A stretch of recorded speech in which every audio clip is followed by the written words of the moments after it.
Shalom sahabat Kalimatulu dimanapun berada. Apa kabar sahabat Kalimatulu semua? Saya berharap sahabat semua ada dalam keadaan sehat dan selalu di dalam pertolongan Tuhan kita Yesus Kristus. Terus dukung perkembangan channel ini dengan cara like, komen, dan subscribe.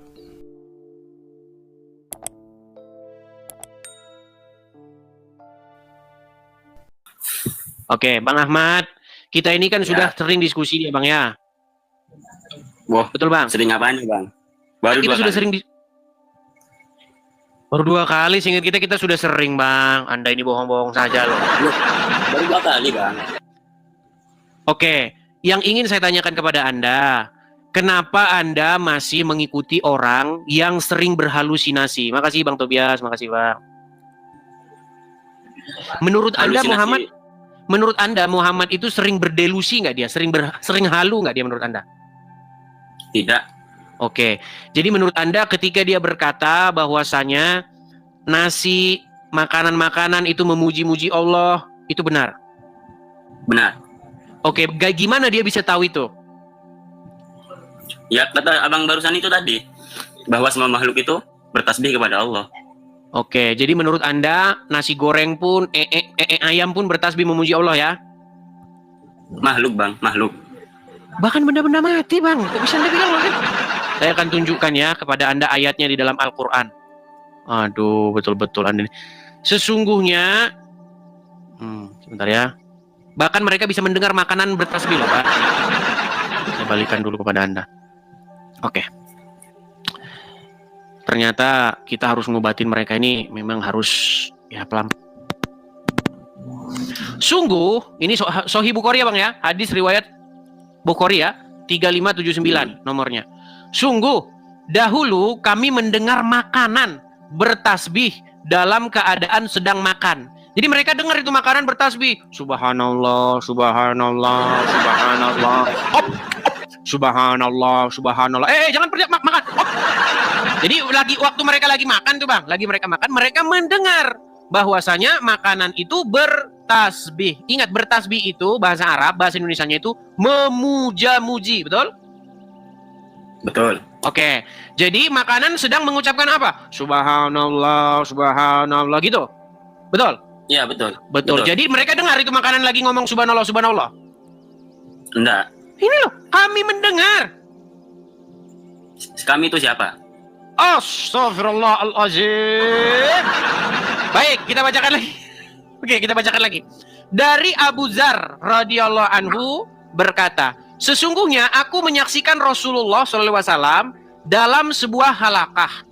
Datangnya ada batu kerikil. Lalu batu kerikil tersebut bertasbih di telapak tangannya. Batu kerikil bertasbih loh. Wow. Ada kakinya. Ini Anda ini kebanyakan nonton kartun Tom dan Jerry atau bagaimana nih? Tidak, Dis. Kamu kartun saya itu kamu, Dis. Oke, jadi menurut Anda memang para sahabat-sahabat ini, oke, kita bacakan aja ya.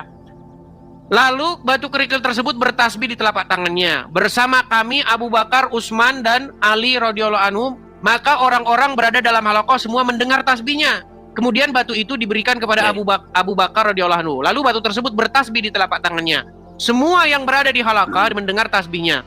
Kemudian diberikan kembali kepada Rasulullah SAW dan bertasbih lagi di telapak tangannya. Kemudian diberikan kepada Umar radhiyallahu anhu dan bertasbih. Jadi mereka mendengar batu itu bertasbih ya. Subhanallah, subhanallah, gitu ya. Baiklah. Jadi makanya saya bilang teman-teman, memang tahun 2025 ini ya sudah waktunya Bang, lock out dari Islam Bang. Sudah waktunya Bang Anda keluar dari mengimani ajaran-ajaran yang seperti tadi itu Bang. Bang, saya bukan mau menyesatkan Anda. Begini loh, saya itu berbicara kepada Anda mengenai bagaimana Anda punya akal yang waras. Bagaimana Anda punya pikiran logika yang sehat. Sudah di zaman era modern tahun 2025, tapi Anda masih percaya yang kayak begini. Sebentar, Bang. Gimana saya percaya? Oke. Kalau mungkin satu halusinasi atau satu delusinasi, mereka mungkin masih ngeyel. Gini, Bang. Menurut Anda, Bang, orang telat bangun tidur itu karena seseorang itu capek, lelah, kurang tidur, ataupun tidak punya alarm. Menurut Anda itu benar atau salah? Benar. Tapi Bang, kalau kata Muhammad, orang telat bangun tidur, orang telat sholat subuh, itu bukan karena itu Bang. Karena telinganya dikencingi oleh setan. Jadi ada setan begitu kencing di telingamu. Itulah penyebabmu telat bangun tidur. Jadi alasan ilmiah itu bertentangan dengan alasan agama Islam. Menurut agama Islam, orang telat bangun tidur, telat bangun sholat subuh bukan karena dia capek, bukan karena kurang istirahat, bukan karena tidak ada jam waker, bukan ada jam alarm. Coba. Itu Nabi Muhammad berkata kepada siapa? Baik, kita tunjukkan ya. Semoga 5 contoh akan membuat dia sadar bahwa dia ngikutin orang yang halunya tinggi selangit. Mungkin kalau cuma 1 contoh dia belum teman-teman, tapi kalau banyak-banyak nanti abang simpulkan kesimpulan yang sama dengan saya. Saya tunjukkan ya. Saya tunjukkan.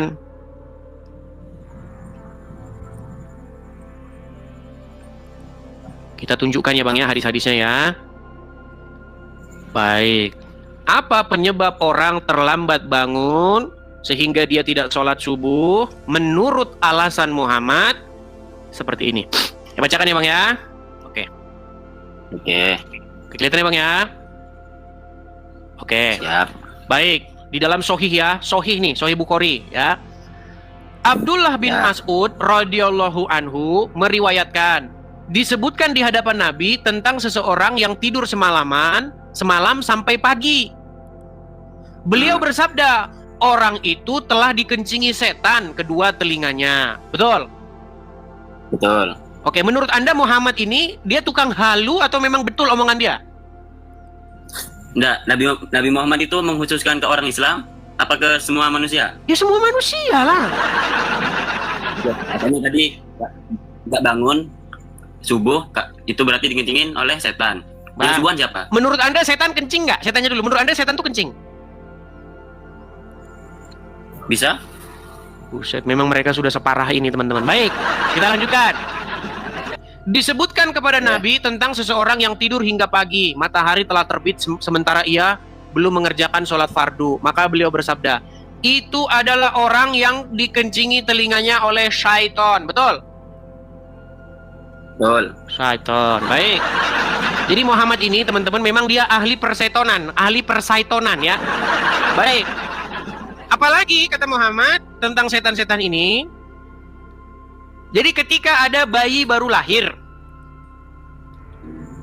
menurut alasan medis, alasan kedokteran, sains, ya, bayi itu ketika dia lahir, kalau tidak nangis, maka itu bayi tersebut bahaya, terancam nyawanya. Kenapa? Karena peristiwa nangisnya bayi itu adalah kagetnya dia atau perpindahan dia dari alam rahim ke alam dunia. Jadi ketika dia keluar dari rahim, ya, dari vagina seorang wanita, maka dia berpindah. Tadinya dia bernafas tidak pakai paru-paru. Tadinya dia bernapas dengan plasenta. Kemudian dia bernafas dengan paru-parunya. Jadi paru-parunya ngembang sekarang, berisi udara. Nah, justru nangisnya itu adalah supaya jalan membuka ke paru-parunya itu terbuka. Justru kalau dia nggak nangis, dia bisa bahaya karena tidak menghirup udara. Makanya sering dikaget-kagetin begitu sama dokter, supaya dia menangis. Itu alasan medis, itu alasan ilmiah, itu alasan akademisnya. Dan itu fakta itu. Ya nggak bisa dibantah oleh siapapun. Tetapi menurut Muhammad, penyebab bayi nangis karena apa? Tahu? Karena apa? Karena lambungnya ditusuk oleh setan. Atau karena dia ditempeleng oleh setan. Pak, ditempeleng dia oleh setan. Makanya dia menangis. Makanya saya bilang, Bang, ini udah tahun 2025, kok Anda mau aja ngikutin halusinasinya Muhammad? Baik, dia minta data. Baik, kita harus kasih mereka data. Orang-orang Islam yang nonton harus kasih data. Saudara-saudaraku umat Islam, saya menyerukan kepada kalian, mari 2025 pakai logika yuk. Bentar ya, baik. Bentar ya. Aduh, pelan-pelan ya.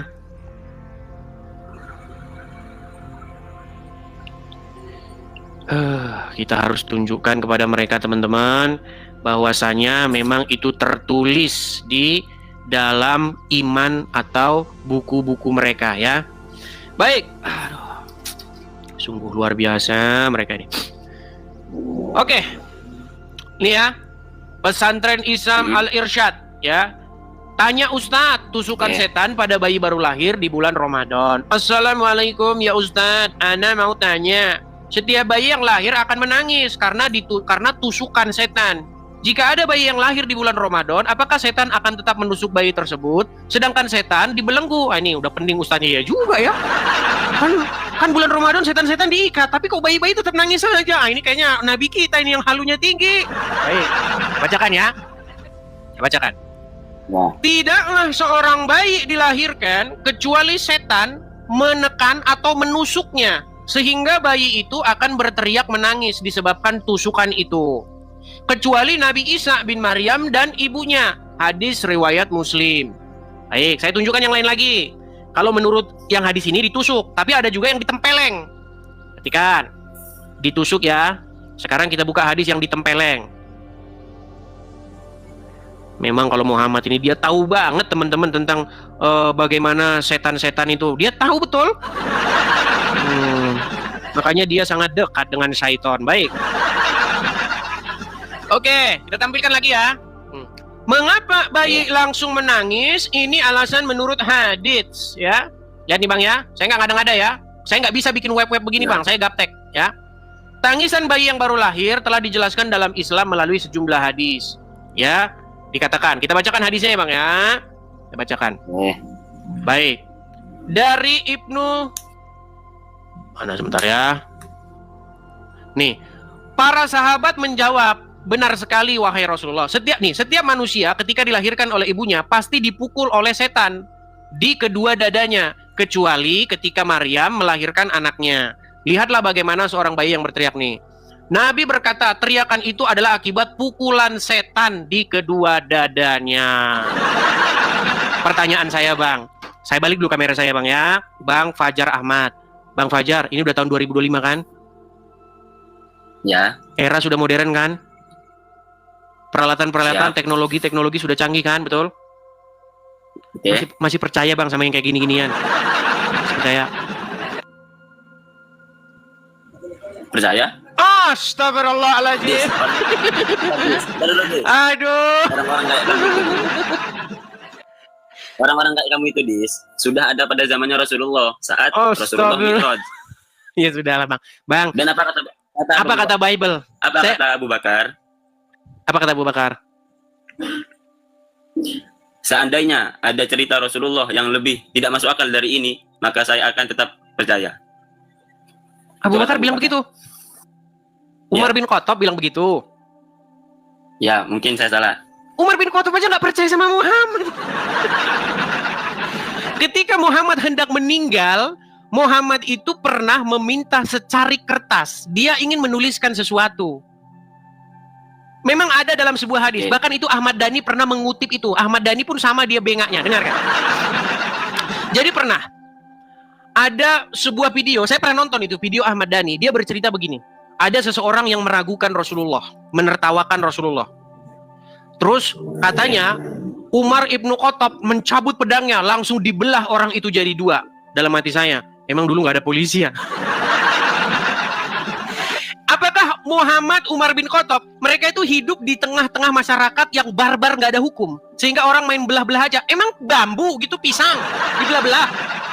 Ada itu videonya Ahmad Dhani. Dia bercerita, ada orang yang menertawakan Rasulullah dan berkata bahwa Rasulullah itu hobinya mendongeng.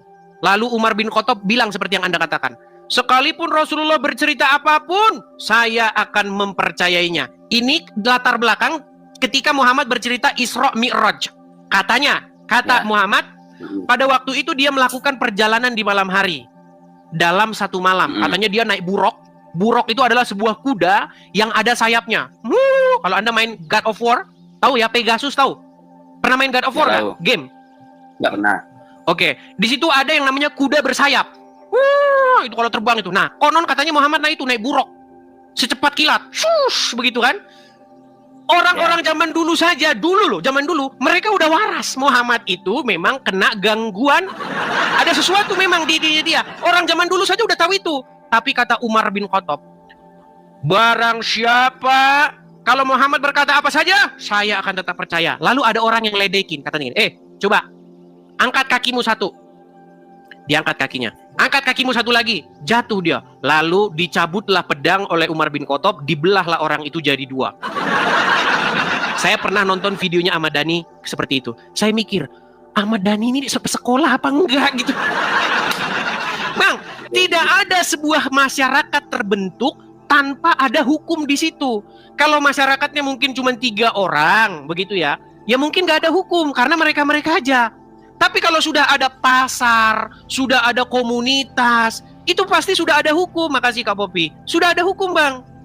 Makanya kalau kita berbicara tentang sejarah terbentuknya masyarakat itu terbentuk dengan satu kesepakatan hukum. Bahwasanya kita saling bersepakat, yuk, kalau kamu ambil uang saya tanpa izin namanya mencuri, maka kamu harus dihukum. Kalau kamu membelah orang, itu pasti berhadapan dengan yang namanya petugas-petugas penegak hukum. Mungkin Muhammad dan Umar bin Khattab mereka hidupnya di tengah hutan, nggak ada hukum, main belah-belah saja. Ini, ketika Tuhanmu dihina, apakah kamu akan diam? Aduh, Tuhan malah lari kemana-mana ini orang ini. Ketika yang dihina, apakah Anda ini kok lari kemana-mana sih? Gini, kita lanjutkan yang tadi. Ketika itu terjadi, pertanyaan saya adalah, apakah di situ tidak ada penegak hukum? Apakah yang hidup adalah hanya mereka bertiga? Sehingga yang dibelah itu nggak ada keluarganya, nggak ada bapaknya, nggak ada ibunya yang bisa mengadu kepada para penguasa di situ bahwa Umar bin Khattab telah membunuh orang. Mereka hidup di mana memangnya? Ya. Makanya gambaran-gambaran dalam agama Islam ini memang penuh dongeng yang nyata. Terus Anda berkata, oke, Anda mengutip hadis itu dengan berkata, Umar bin Khattab dia percaya apapun yang dikatakan oleh Muhammad dia percaya, betul? Betul. Baik, kita akan buktikan omongannya Umar bin Khattab. Apakah dia percaya dengan Muhammad? Nih, saya balikin kamera saya. Umar bin Khattab itu nggak percaya sama selain Al-Quran. Baik, saya tunjukkan. Ya, saya tunjukkan sebuah hadis yang menunjukkan bagaimana Umar bin Khattab tidak mempercayai Muhammad. Oke. Kelihatan ya? Ya. Oke. Ini kita baca. Ya, ada dalam Sahih Bukhari, Sahih Muslim, silakan Anda cari. Dari Ibnu Abbas yang berkata, ketika ajal Rasulullah SAW sudah hampir tiba, dan di dalam rumah beliau ada beberapa orang, di antara mereka adalah Umar bin Khattab. Nabi SAW bersabda, berikan kepadaku, aku akan menuliskan untuk kalian agar kalian tidak sesat setelahnya. Kemudian Umar berkata, sesungguhnya Rasulullah SAW dikuasai sakitnya, dan di sisi kalian ada Al-Quran. Cukuplah untuk kita kitabullah. Jadi menurut Umar, apa yang mau dituliskan nama Muhammad itu nggak usah. Cukup bagi kita Quran aja. Ini tanda bahwa dia nggak percaya dengan Muhammad. Padahal Muhammad bilang. Oke, saya teruskan. Kemudian orang-orang di dalam rumah berselisih pendapat. Sebagian dari mereka berkata, berikan apa yang dipinta Nabi SAW agar beliau menuliskan bagi kamu sesuatu yang menghindarkan kamu dari kesesatan. Sebagian lainnya mengatakan sama seperti ucapan Umar. Dan ketika keributan dan pertengkaran makin bertambah di hadapan Nabi, karena mereka ini memang hobinya tuh ribut terus ya. Ketika mereka bertengkar di hadapan Nabi, beliau berkata, menyingkirlah kalian. Ubaidillah berkata, Ibnu Abbas selalu berkata, musibah yang sebenar-benarnya musibah adalah penghalangan antara Rasulullah SAW dan penulisan wasiat untuk mereka disebabkan keributan dan perselisihan mereka. Hadis Sahih Muslim 1637. Oke. Kita baca lagi, bukan cuma satu hadisnya, kita baca lagi. Dari Ibnu Abbas, supaya kamu belajar. Dari Ibnu Abbas, hari Kamis. Tahukah kamu apa hari Kamis itu? Ibnu Abbas menangis hingga air matanya mengalir seperti butiran kerikil. Kami berkata, hai Abdul Abbas, ada apa dengan hari Kamis? Ia menjawab, hari itu sakit Rasulullah semakin berat Kemudian beliau bersabda, berikan kepadaku kertas, aku akan menuliskan sesuatu untuk kalian, agar kalian tidak akan tersesat setelahnya selama-lamanya. Kemudian mereka berselisih, padahal tidak sepantasnya terjadi perselisihan di sisi Nabi. Mereka berkata beliau sedang mengigau, tanyakan kembali tentang ucapan beliau tersebut. Namun Rasulullah SAW bersabda, tinggalkanlah aku sebab keadaanku lebih baik daripada apa yang kalian ajak. Ini hadis-hadis ini jelas sekali. Jadi Muhammad itu ingin menuliskan sesuatu supaya umat muslim tidak tersesat, dan itu tidak kesampaian, tidak kejadian. Makanya kesimpulannya menurut Muhammad, umat muslim sudah sesat. Karena apa? Karena Muhammad tidak jadi menuliskan pesan terakhirnya. Siapa tahu pesan terakhirnya adalah ikutilah Yesus Kristus. Siapa tahu pesan terakhirnya adalah marilah kalian mengikuti Isa Al-Masih. Marilah kalian menjadi orang Kristen, tapi Muhammad nggak sempat nulisnya.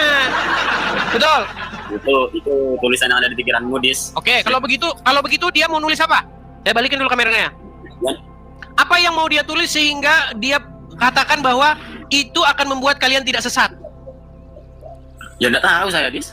Dan tidak jadi ditulis kan? Ya benar. Akibatnya kalian sesat nggak menurut Muhammad? Tidak. Berarti dia nggak percaya sama Muhammad. Muhammad yang bilang, saya mau menulis sesuatu yang akan menghindarkan kalian dari kesesatan. Ternyata tidak jadi ditulis, berarti kalian terhindar nggak dari kesesatan? Oh tidak. Terus Kami ngapain Muhammad sadis. mau nulis itu kalau memang tidak terhindar dari kesesatan? Ya kok tanya saya? Ya sudahlah, baiklah ya. Fajar Ahmad, saya cuma mau bilang begini. Apa yang Anda imani ini, menurut Bible kami, tidak lebih daripada dongeng-dongeng dan isapan jempol. Ada ayatnya di dalam Bible kami, bahwa pada hari-hari akhir nanti, orang-orang itu akan percaya kepada dongeng-dongeng dan isapan-isapan jempol. Ya inilah yang dimaksud nih kalian ini. Setan, kencing. Bang, saya mengajak Anda berpikir loh, Bang Fajar Ahmad. Saya menggugah pikiranmu untuk berpikir waras. Ini udah tahun 2025. Bagaimana mungkin Anda percaya? Bang, coba sebentar ya. Bagaimana Anda bisa percaya orang telat bangun tidur gara-gara telinganya dikencingi setan? Itu Dis, agar apa? Agar orang-orang bangun subuh. Gitu maksudnya, Dis. Iya, tapi kalau orang telat bangun subuh karena telinganya dikencingi setan, betul? Betul. Setan minum apa dia kok kencing di telingamu? Gak tahu saya. Tanya Setan juga tidur di telingamu, betul? Betul. Nasi juga bertasbih, betul? Betul. Nasi memuja Allah, ya Allah, subhanallah, begitu nasi begitu bertasbih. Kedengaran suaranya? Kedengaran suaranya? Kalau kedengaran, Dis, kamu sama umatmu itu masuk Islam semua, Dis. Baiklah. Tapi teman-teman, sebenarnya banyak ayat-ayat atau hadis-hadis di dalam agama Islam ini. Sebenarnya mereka ini memang sering salah kutip dari ucapan-ucapan yang ada dalam Bible. Jadi pernah ketika Tuhan Yesus lewat ke suatu tempat, pernah ada masyarakat itu menyambutnya dengan luar biasa. Mereka menyambut Yesus dengan sangat luar biasa. Mereka berseru-seru dan bersorak-sorak, Hosana, Hosana. Lalu orang-orang Farisi, ahli-ahli Taurat, pemuka-pemuka agama, ya, yang memang mereka ini memang dikritik habis-habisan oleh Tuhan Yesus karena mereka ini memang penjual agama, mereka memang orang-orang yang membisniskan agama itu. Apa kata mereka kepada Tuhan Yesus? Guru, suruhlah mereka ini diam. Suruh diam ini, jangan berisik. Apa kata Tuhan Yesus? Jikalau orang-orang ini diam, batu-batu ini akan berteriak, kata Tuhan Yesus. Mungkin bisa saja Muhammad dulu waktu ke gereja dengernya sambil ngantuk-ngantuk. Begitu. Akhirnya dia bilang, batu-batu memuja Allah. Batu-batu bertasbih kepada Allah. Apakah Nabi Muhammad pernah ke gereja, Dis? Baik, sekarang saya tanya kepadamu. Menurut literasi agama Islam, di zaman Muhammad lahir, ada nggak gereja? Atau gini sajalah, ini pertanyaan yang challenging. Ya. Menurut Anda Muhammad dinikahkan secara apa? Sementara dia nikah itu belum jadi nabi. Dia ketika menikah dengan Siti Khadijah. Oke. Kalau nggak salah umurnya dia itu masih 25, betul? Betul. Oke. Waktu itu dia sudah Islam atau belum? Belum. Oke, dia nikah di mana? Gimana? Menurut Anda, dia nikahnya di wihara, kelenteng, gereja, atau di masjid? Nggak tahu saya, Dis. You nggak tahu. Tapi Dis, Nabi Muhammad itu tidak menganut agama Kristen. Iya sudah. Kalau Menganut begitu agama- sebelum dia berumur 40, dia kan belum beragama Islam, betul? Ya. Terus dia pergi kemana? Dia berkumpul Pergi ke bersekutu. Syam. Iya, maksudnya dia pergi ke gereja kah, atau ke masjid kah, atau ke wihara? Mana dia pergi? Nggak tahu saya, Dis. Oke lah, pesan saya begini saja, Fajar Ahmad. Saya cuma mau menyampaikan kepada Anda begini, bahwasanya Al-Quran Anda itu sudah memerintahkan kok untuk beriman kepada Injil. Kalau misalnya nanti di akhir zaman Anda dipertanyakan, bilang aja, saya kan disuruh oleh Al-Quran untuk beriman kepada Injil. Jadi saya tidak salah beriman kepada Injil. Nah, artinya ketika Anda beriman kepada Injil, Anda akan mendapatkan petunjuk dan kebenaran. Disitulah Yesus berkata, akulah jalan dan kebenaran dan hidup. Jadi saya undang kepada Anda, Fajar Ahmad, sudah waktunya 2025 meninggalkan Islam dan menjadi pengikut Tuhan Yesus. Seperti itu ya. Jadi semoga Anda merenungkan perkataan saya itu dan Anda akan menerima kebenaran pada akhirnya. Oke, begitu ya. Oke. Terima kasih, Dis. Sama-sama. Terima kasih Fajar Ahmad. Ya, ayo. Kita lanjutkan kembali ya, teman-teman ya. Aduh, memang agak sedikit melelahkan ya, teman-teman ya. Oke, sebelum saya lanjutkan, teman-teman sekalian, ini sudah bulan Desember ya. Lagunya bukan Desember sebentar lagi, tetapi Desember sudah datang. Nah, teman-teman sekalian, program kita, pendirian Rumah Apologet, puji Tuhan teman-teman, sudah tercapai, tetapi memang ada biaya yang kurang lebih 9%. Terima kasih Bang Tobias, terima kasih Bang. Teman-teman yang memberikan gift, saya ucapkan terima kasih banyak. Gift pemberian dari kalian itu akan saya gunakan untuk pensuksesan pendirian Rumah Apologet ini. Jadi kepada teman-teman yang tergerak hatinya ingin mensupport kekurangan ya pelunasan Rumah Apologet ini, teman-teman bisa support di sini ya. Makasih ya teman-teman yang support.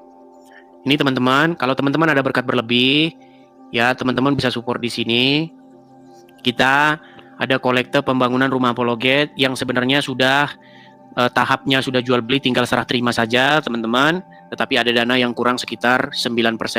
Jadi teman-teman Desember ini mari teman-teman kita sukseskan ya teman-teman ya.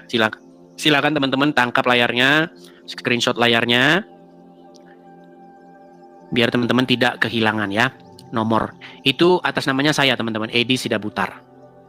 Ya, silakan tangkap layarnya. Bagi teman-teman yang nonton di YouTube, teman-teman bisa lihat itu ada running text ya, itu tulisan yang berjalan.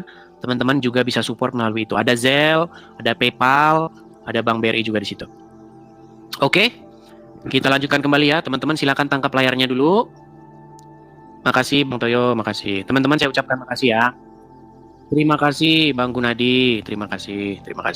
Oke, kita lanjutkan kembali. Kita kasih naik ada sebentar ya. Pejuang Allah. Waduh, pejuang Allah ini. Silakan. Pejuang Allah, silakan nyalakan kamera. Citi, makasih Bang, makasih. Ya, pejuang Allah. Yang janji tadi siang saya lihat dia tidak lihat di kolom komentar, di kolom antrian. Oke, Ya. pejuang Allah, selamat malam Bang. Selamat malam. Oke, silakan Bang, apa yang mau Anda sampaikan Bang? Ya, apa yang mau Edis tanya? Saya cuma tanya begini Bang, ini kan udah tahun 2025, kenapa Abang masih percaya saja sama orang yang halusinasinya itu sudah tingkat dewa? Itu siapa? Muhammad Bang. Ah, jelas lah Rasulullah. Kalau Yesus, kalau Yesus Padahal- Tuhan. Padahal lihat nih, umat Muslim katanya mengatakan begini kepada Yesus. Mereka ini memang mereka. Oke, baik, nggak apa-apa. Saya akan Yesus. tempeleng Anda dengan apa kata Muhammad. Bang, tenang Bang, tenang. Tema kita bukan itu. Gini. Tadi Anda bilang sebentar Bang. Tadi Anda bilang begini kepada Yesus, betul? Ya, begini, sesat. Oke. Menurut Anda, anak Maryam di dalam Al-Qur'an itu begini, menurut Anda? Apa? Anak Maryam siapa? Ibnu Maryam. Mana ada Ibnu Maryam? Anak Maryam siapa? Siapa Ibnu Maryam? Anak Maryam siapa? Coba, anak Maryam. Iya, saya mau tanya kepada Anda, Ibnu Maryam itu siapa? Ibunya Nabi Isa. Ibnu itu anak. Kok ibu sih? Iya, itu bahasa Arabnya Ibnu itu anak. Iya, Ibnu Maryam namanya siapa? Iya, ibunya ibunya Nabi Isa. Oke. Sekarang kutanya kepadamu, Oke, ibunya Yesus siapa? tenang. Ibu Nabi Menurut Anda, Ibnu Maryam atau anak Maryam itu begini? Hah? Oh, enggak lah. Oh, tadi katanya begini. Bukan, Sekarang begini, aduh. Baik, saya balikan dulu kamera saya ya. Saya balikan dulu. Saya akan balikkan kepada Anda masalah nih ya sebentar. Gak ada satupun ajaran Kristen yang bisa kau banggakan, gak ada. Oke, kita balikan. Baik. Jelas. Itu Paulus yang membuat yang merusak. Oke, saya balikan ya Bang ya. Apakah betul, Bang? Apa jangan-jangan malah Muhammad yang begini, Bang? Malah Muhammad yang kayak begini. Enggak. Sebentar, Bapak. Jangan-jangan malah Muhammad yang kayak begini. Oke, sebentar. Orang Tuhan bisa mati. Oke. Tuhan mati. Tuhanmu sekarang ada di kuburan. Aduh. Tuhan bisa mati kalau manusia mati. Memang biasa di. Oke, coba ya. Silakan Anda baca dulu nih. Setiap manusia ketika dilahirkan oleh ibunya pasti dipukul oleh setan. Muhammad manusia nggak? Mana ada dipukul setan? Dari mana bisa dipukul dari setan? Nampak kok setan memukulnya? Ini kata Muhammad. Siapa bilang Nabi Muhammad bilang seperti itu? Di dalam hadis menyebutkan setan akan memukul dada bayi yang dilahirkan oleh ibunya sehingga ia akan menangis. Hadis ini diriwayatkan oleh Imam Ahmad, Musnad. Salah kau, salah kau. Itulah kau salah kau luar biasa. Salahnya gimana? Inilah kau. Sebenarnya dengan perjanjian Nabi Adam itu dengan iblis. Iblis berjanji kepada Allah Subhanahu wa taala, apabila anak Adam dan cucu Adam lahir, satulah anakku lahir, bukan dipukul. Kau salah. Ini loh hadisnya, dipukul oleh setan. Jadi ceritanya, dia itu manusia. Kau pun manusia. Kenapa kamu menolak perkataan Muhammad? Siapa bilang Muhammad? Ini loh, Nabi Shallallahu Alaihi Wasallam berkata, teriakan itu, maksudnya teriakan bayi menangis itu adalah akibat pukulan setan di kedua dadanya. Terus Anda mau bantah ini? Nah, jadi ketika kau lahir, menjerit kau menangis dipukul setan juga. Menurut Muhammad karena dipukul setan.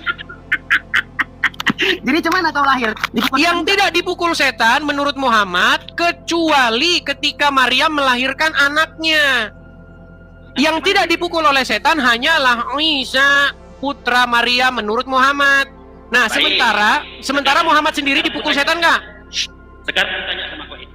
Menurut Muhammad dipukul setan nggak? Ketika seorang Tuhan dipukul dengan lari kemana-mana nih orang ini.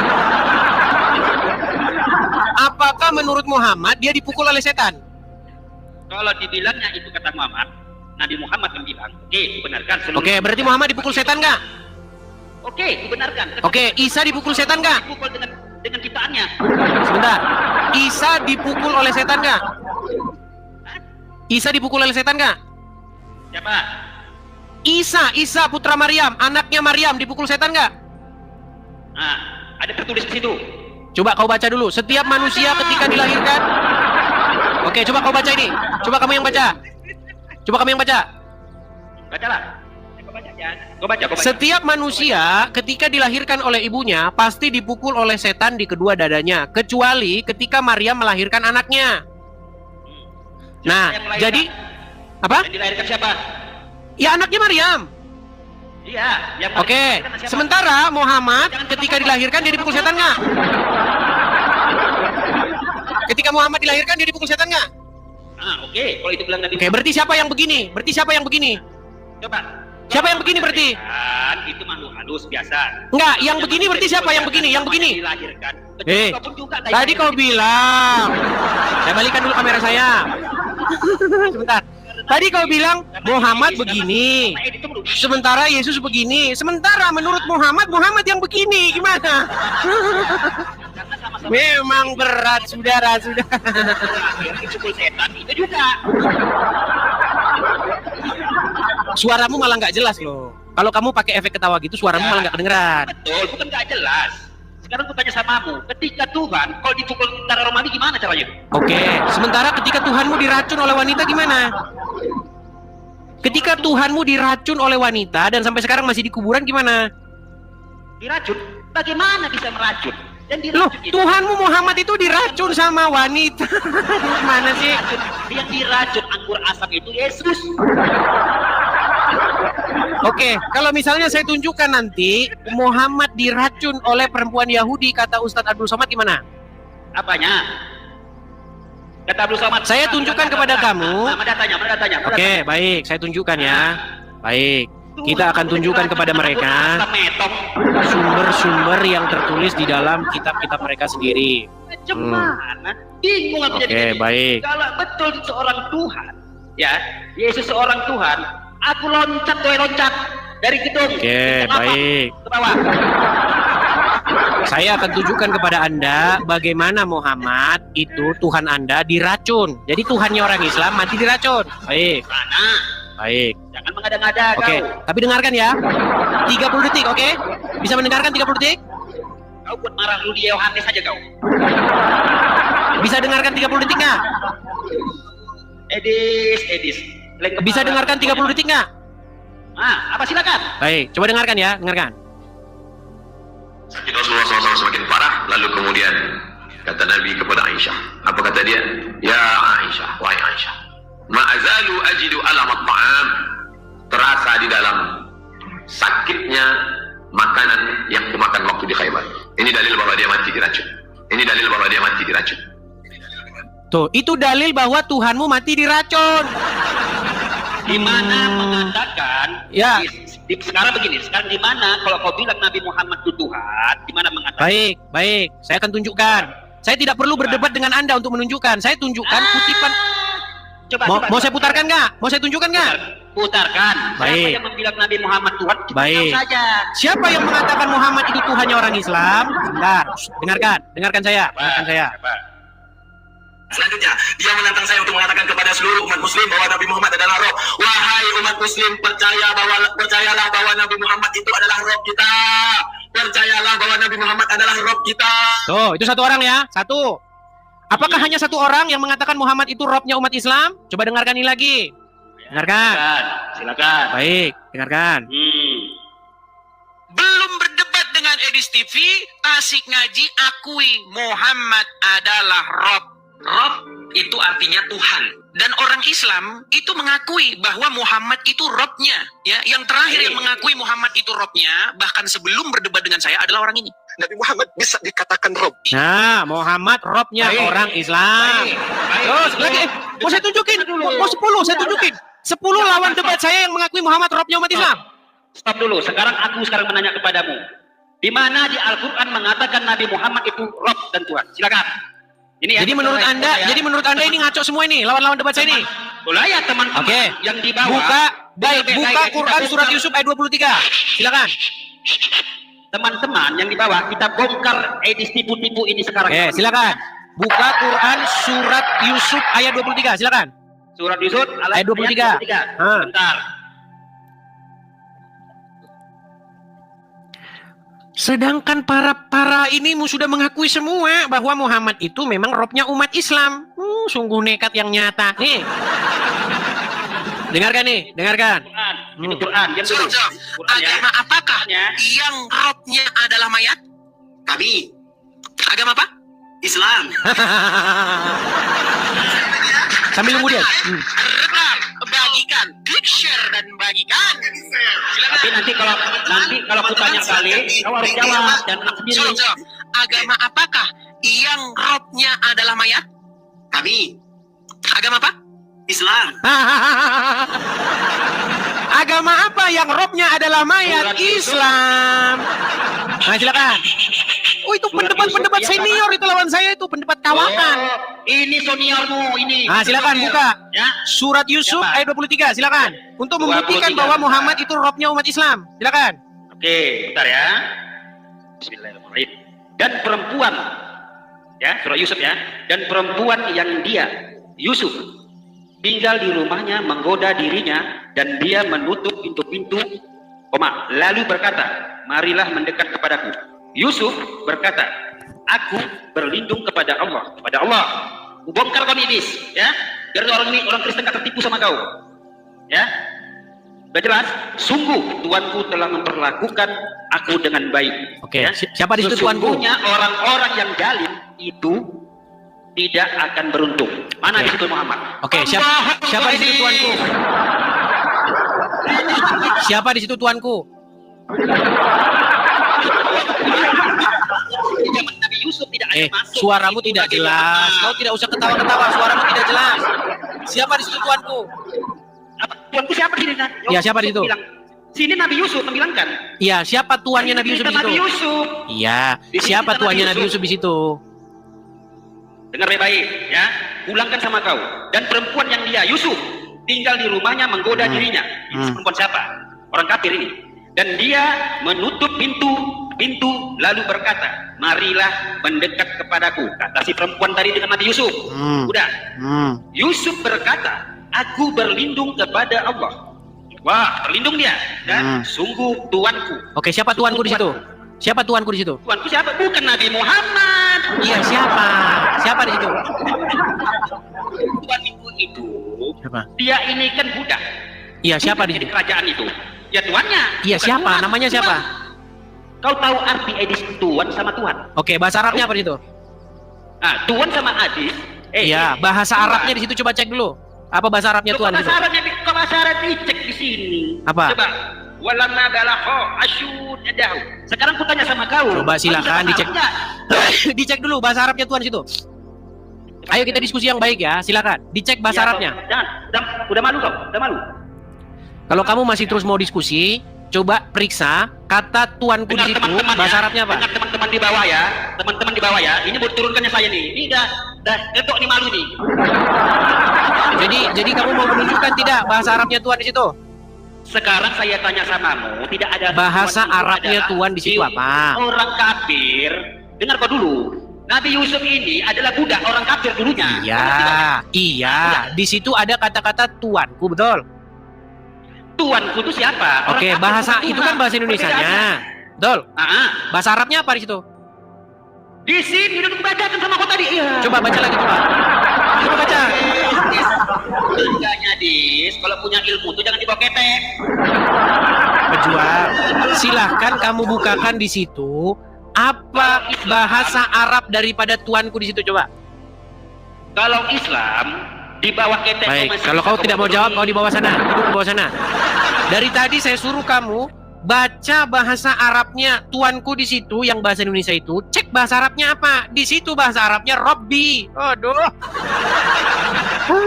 Ya kalau orang-orang awam begitu. Tapi intinya teman-teman, orang-orang Islam yang mengakui bahwa Muhammad itu adalah Robnya, itu adalah Profesor Kiai Haji Quraisy Shihab, seorang cendekiawan muslim, terkemuka menekankan pentingnya memilih ustadz yang tidak memaki-maki dalam dakwahnya.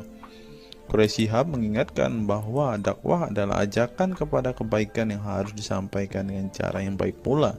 Ia menekankan pentingnya mencontoh akhlak Nabi Muhammad SAW yang selalu lemah lembut dalam menyampaikan ajaran Islam. Mengutip sabda Nabi Muhammad, barang siapa yang beriman kepada Allah dan hari akhir, hendaklah ia berkata baik atau diam. Ayahanda presenter Naswa Shihab menegaskan bahwa ini adalah pedoman penting bagi para pendakwah. Kata-kata yang baik dan penuh hikmah lebih efektif dalam menyentuh hati dan menggerakkan orang untuk berubah ke arah yang lebih baik. Dalam dakwah, seringkali ditemukan penceramah yang menggunakan kata-kata yang keras dengan alasan untuk menegur atau mengingatkan umat. Namun, Profesor Quraisy Shihab mengingatkan bahwa cara ini justru bisa menimbulkan antipati dan menjauhkan orang dari ajaran agama Islam yang seharusnya penuh kasih sayang dan rahmat. Menukil Islam.co, Quraisy Shihab menjelaskan hal yang menarik ketika ditanya seseorang terkait kriteria ustadz yang tepat untuk dijadikan panutan atau sebagai penceramah. Mantan rektor lain, sekarang UIN, Syarif Hidayatullah Jakarta, ini menjelaskan dengan penuh kasih ibarat seorang bapak menasihati anaknya. Pilihlah ustadz yang menganut paham moderat Anda tidak akan mendengar makian tutur mantan Menteri Agama ke-16 masa Presiden Soeharto ini. Quraisy menjelaskan bahwa Ustadz yang wasatiyah akan terbuka untuk dikritik dan tidak fanatik dengan satu pandangan dan menilai pandangan yang orang lain salah. Quraisy menjelaskan bahwa Ustadz wasatiyah akan terbuka untuk dikritik dan tidak fanatik dengan satu pandangan dan menilai pandangan orang lain salah. Ustadz yang wasatiyah memahami bahwa jalan menuju agama itu besar dan memiliki jalan-jalan kecil untuk menuju jalan besar itu. Karena dalam rincian ajaran agama yang Tuhan tanyakan adalah hasilnya, misalnya 5 tambah 5, 10, tapi bisa juga 7 tambah 3, lanjutnya. Salah satu ciri Ustadz yang wasatiyah menurutnya adalah berpengetahuan luas. Ustadz yang berpengetahuan luas akan mampu menilai dan menghargai suatu pendapat, sedangkan Ustadz yang sempit pengetahuannya akan mudah menyalahkan. Semakin luas pengetahuan seseorang, semakin besar toleransinya. Semakin sempit, semakin bodoh tandasnya. Nah, teman-teman muslim, silahkan kalian mau milih ustadz yang modelnya seperti ini. Karena ustadz yang berilmu itu seperti yang dikatakan oleh Bapak Quraisy Shihab ini, bahwa mereka pasti adalah orang yang sangat toleransi. Tetapi jika ustadzmu kamu dapati tidak bisa bertoleransi atau orang yang intoleran, maka mereka bisa dikatakan ustadz yang BODOH, kata Quraisy Shihab. Nah, pertanyaannya adalah, apakah Zuma termasuk standar ustadz yang baik atau ustadz yang toleran? Mari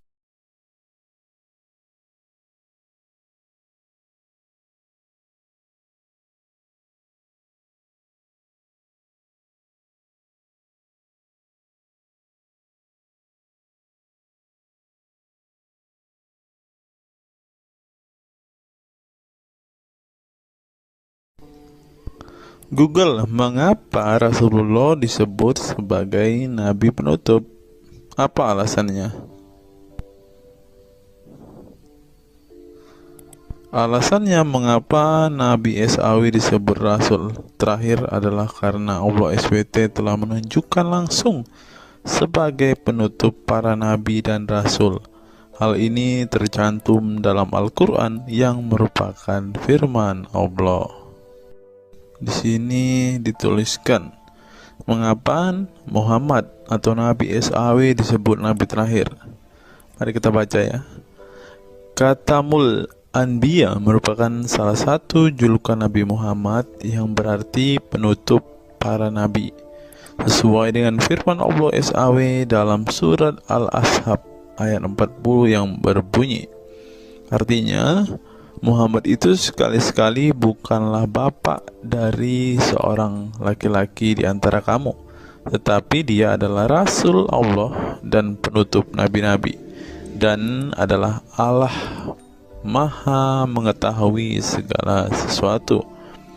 Nabi Muhammad SAW merupakan nabi terakhir yang Allah utus untuk menyempurnakan agama-agama sebelumnya.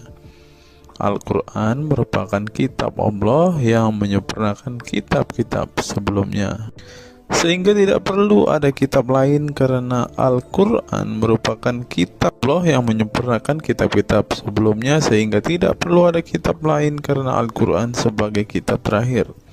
Maka dapat diartikan bahwa tidak ada lagi Nabi setelah Nabi Muhammad SAW.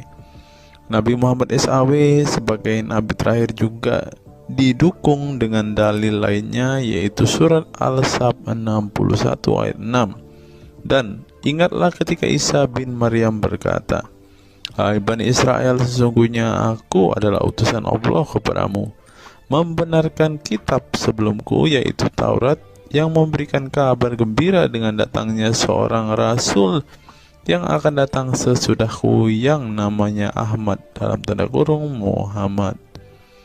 Menurut Syekh Al-Zairi dalam kitab Al-Jawahir dan Al-Kalamiyah, alasan kenapa Nabi Muhammad SAW dijadikan Nabi terakhir adalah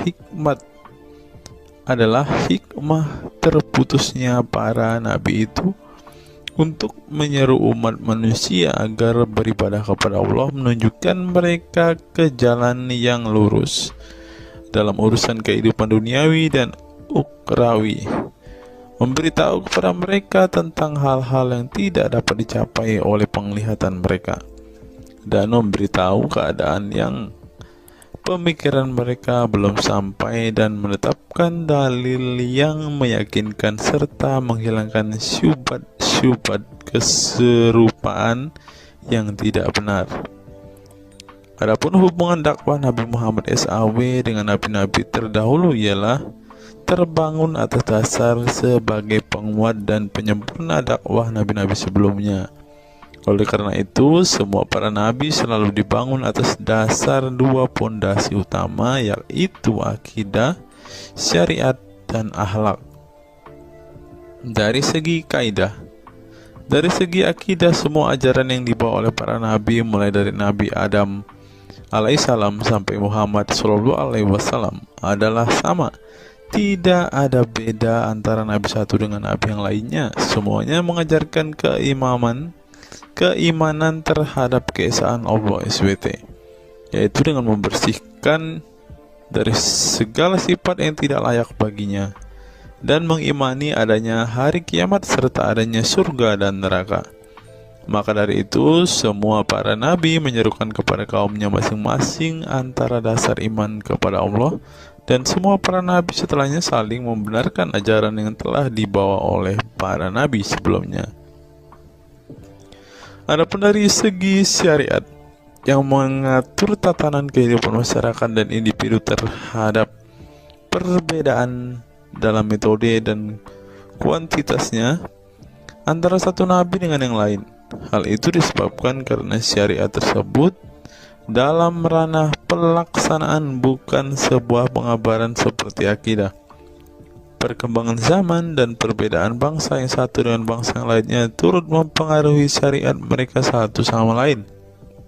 Diutusnya satu nabi itu adalah khusus untuk umatnya pada waktu itu, bukan umum untuk semua manusia.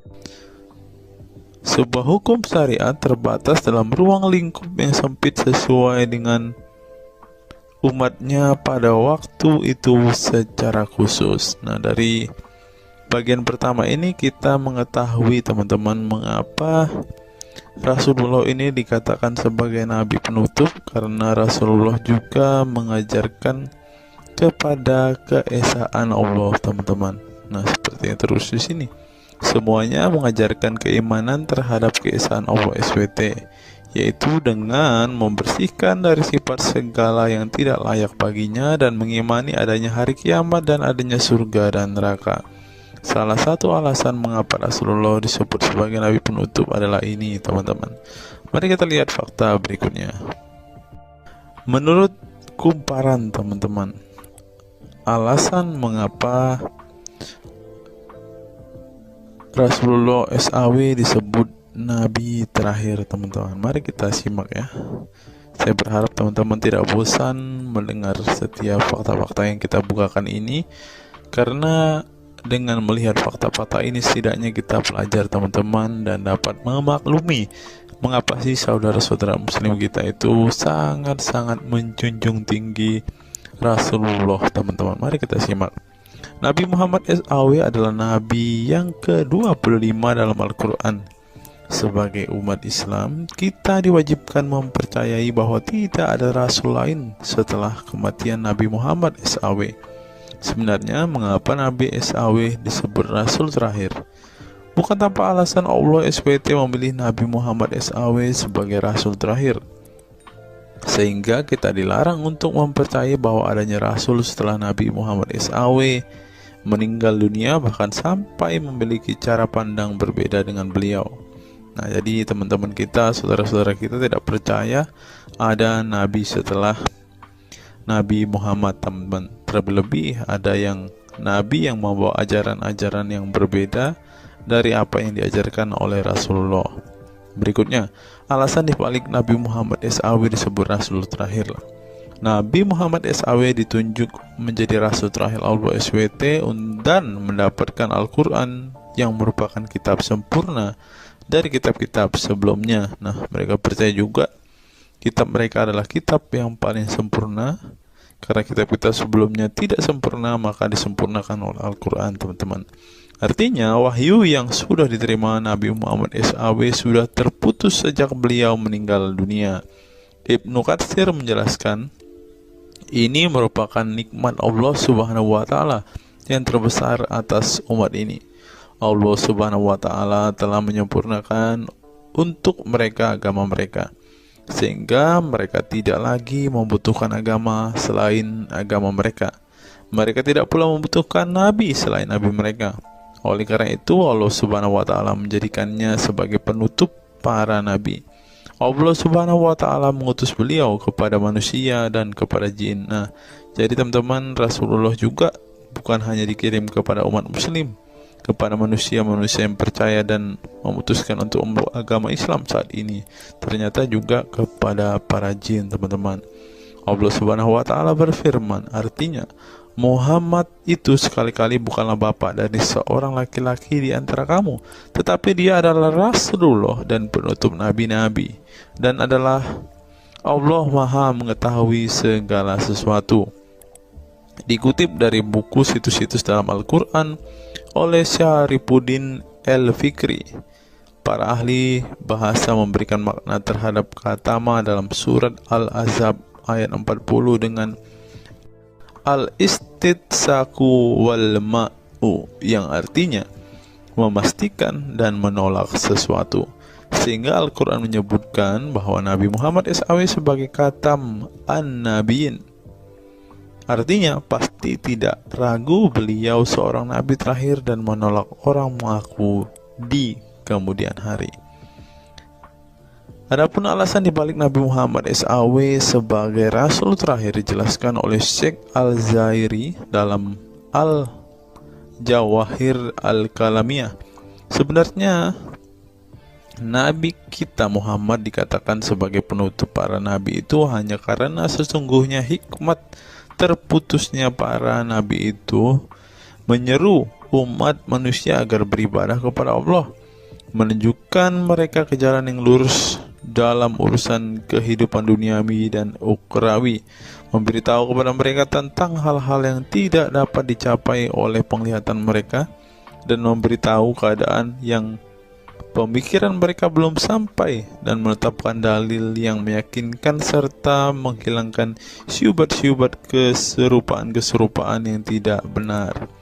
Karena itu, umat manusia tidak memerlukan lagi kepada nabi sesudah Nabi Muhammad, sebab syariatnya telah mencapai batas kesempurnaan.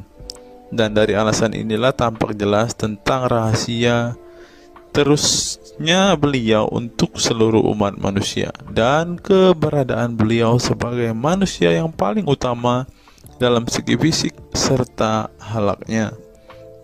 Demikianlah penjelasan singkat mengenai Nabi Muhammad SAW sebagai Rasul terakhir. Semoga dengan mengetahuinya dapat menambah meneladani beliau sebagai sosok yang sempurna. Yang perlu diingat, jangan menghujat ya teman-teman. Mengutip sindonews.com, inilah ke-10 keistimewaan Rasulullah. Yang pertama, air liur Rasulullah menjadi obat. Dari Sahl bin Sa'ad berkata, saat Rasulullah dan para sahabat akan berperang di Khaibar, Rasulullah bersabda bahwa ia akan memberikan bendera kepada seorang pria yang cinta dan dicintai oleh Allah dan Rasulnya, dan Allah akan memberikan kemenangan. Rasulullah mencari Sayyidina Ali, akan tetapi para sahabat mengatakan bahwa Ali sedang mengalami sakit mata. Rasulullah memerintah para sahabat untuk mendatangkan Ali kepada beliau. Kemudian Rasulullah meludahi kedua matanya dan mendoakannya. Seketika itu sakit matanya sembuh seakan-akan tidak ada bekas sakit sebelumnya. Kemudian sahabat Khalid bin Ali mengaku pernah digigit kalajengking di kakinya. Lalu Nabi meludahi kakinya dan mengusapnya. Seketika hilang sakit dan berhenti darahnya keluar. Khalid bin Ali mengatakan, aku digigit oleh kalajengking ketika aku di dekat Nabi Muhammad, lalu beliau meludahi kakiku dan mengusapnya. Yang kedua, rambut beliau membawa berkah. Sahabat Khalid bin Walid radhiyallahu anhu tak pernah kalah di medan perang. Di setiap perang, Khalid selalu meraih kemenangan dan membuat nyali musuh ketakutan. Ternyata penyebabnya tak lepas dari keberkahan rambut Nabi Muhammad yang selalu dia bawa ketika perang. Rambut beliau juga dijadikan sebagai obat bagi orang sakit. Yang ketiga, keringat Nabi Muhammad menjadi minyak wangi. Anas bin Malik menceritakan keberkahan keringat Nabi Muhammad sebagai minyak wangi. Beliau mengatakan, Nabi masuk ke rumah kami dan beliau qailullah, tidur siang di tempat kami. Ketika tidur itu Nabi berkeringat, kemudian ibuku datang membawa botol dan keringat Nabi Muhammad ditampung ke dalam botol itu. Kemudian ketika Nabi bangun dari tidurnya, beliau bertanya kepada ibuku, wahai Ummu Sulaim, apa yang sedang engkau perbuat? Ummu Sulaim mengatakan, ini keringatmu wahai Rasulullah, aku jadikan minyak wangi dan ini adalah minyak wangi yang paling wangi. Yang keempat, tidak memiliki bayangan. Asyadid Muhammad bin Alawi Al-Maliki dalam kitabnya Mafahim Yazib Antus Hahaha menyebut di antara kekhususan Nabi Muhammad adalah tidak memiliki bayangan. Karena memang beliau adalah cahaya dan cahaya tidak pernah memiliki bayangan. Nabi tidak memiliki bayangan meskipun ada sinar matahari. Ini didukung oleh doa Nabi yang meminta kepada Allah untuk dijadikan sebagai cahaya. Hal ini disebutkan oleh Imam Muslim dalam hadis yang menjelaskan tentang bacaan Nabi dalam doa sujudnya. Ya Allah, jadikanlah di dalam hatiku cahaya, di pendengaranku cahaya, dalam penglihatanku cahaya, di sebelah kananku cahaya, di sebelah kiriku juga cahaya, di depanku cahaya, dan di belakangku cahaya, serta di atasku cahaya, juga di bawahku cahaya, dan jadikanlah untukku cahaya. Dalam riwayat lain juga disebutkan, jadikanlah aku cahaya. Yang kelima, tidak pernah menguap.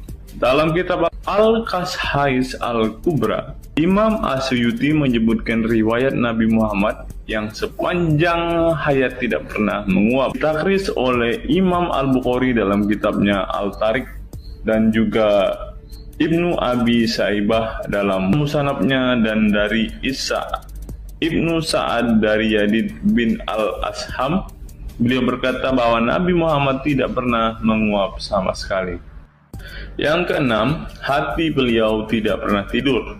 Keistimewaan lainnya adalah kedua mata beliau tertidur, namun tidak demikian dengan hati beliau. Suatu waktu Nabi Muhammad pernah ditanya oleh istrinya Sayyidah Aisyah tentang tidurnya selepas sholat witir. Wahai Rasulullah, apakah engkau tidur setelah sholat witir? Beliau menjawab, betul Aisyah, sesungguhnya mataku tertidur dan tetapi hatiku tidak pernah tidur. Ini sejalan dengan apa yang disebutkan beliau bahwa para nabi tidaklah tidur kecuali hanya mata mereka saja yang terpejam. Hati mereka tidak pernah tidur dari berzikir kepada Allah Ta'ala. Dan begitu juga para nabi tidur hanya matanya saja, sedangkan hatinya tidak pernah tidur. Yang ketujuh, jubah beliau sembuhkan orang sakit. Asma bintu Abu Bakar radhiyallahu anhu bertaburuk dengan jubah Nabi. Dari Abdullah bin Kaisan berkata, diperlihatkan kepadaku sebuah jubah Tayalisah dari Kisra dan kerahnya berbahan dibaj. Juga kedua sisinya dijahit dengan dibaj. Asma berkata kepada budaknya, "Wahai Abdullah, jubah ini dahulu ada pada Aisyah hingga ia wafat. Setelah Aisyah wafat, aku pun mengambilnya. Dulu Rasulullah sering memakai jubah ini. Kami pun biasa mencuci jubah ini dengan air untuk menyembuhkan orang yang sakit." 8. Darah bekam Nabi diminum sahabat. Darah Rasulullah benar-benar barokah. Sahabat Abdullah bin Zubair radhiyallahu anhu pernah meminum darah Nabi. Diceritakan Abdullah datang kepada Rasulullah ketika beliau sedang berbekam.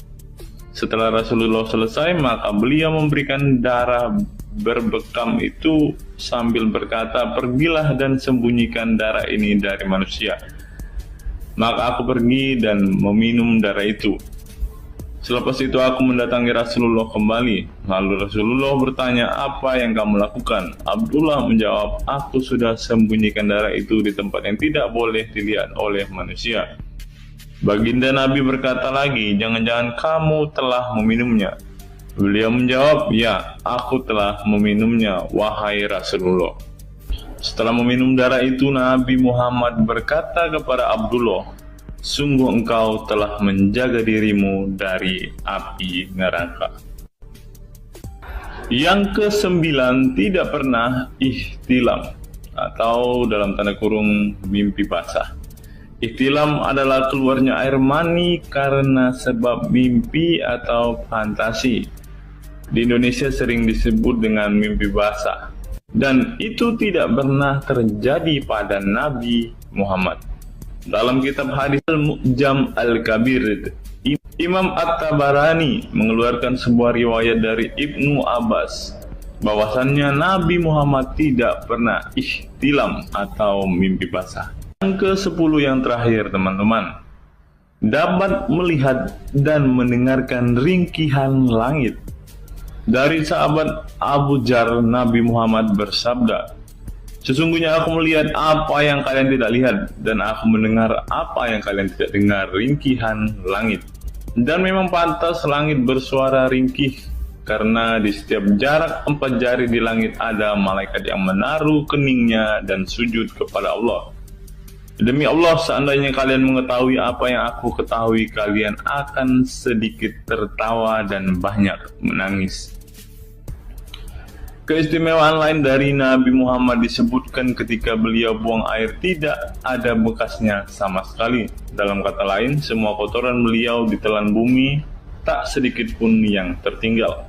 Beliau juga mampu melihat ke belakang dengan jelas sebagaimana beliau melihat ke depan. Itulah ke-10 keistimewaan Nabi Muhammad yang juga menjadi bukti kenabian beliau. Rasulullah adalah manusia sebagaimana umatnya, akan tetapi Allah menjadikan beliau sebagai manusia yang tidak seperti manusia pada umumnya.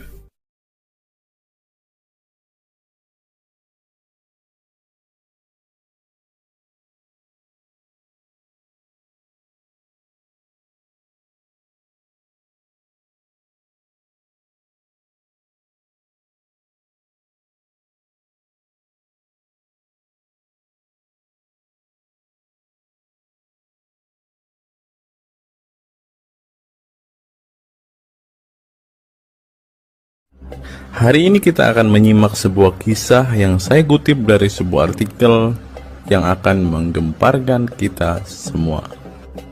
Karena kisah ini berisi sebuah cerita tentang para sahabat Nabi Muhammad yang katanya masuk surga.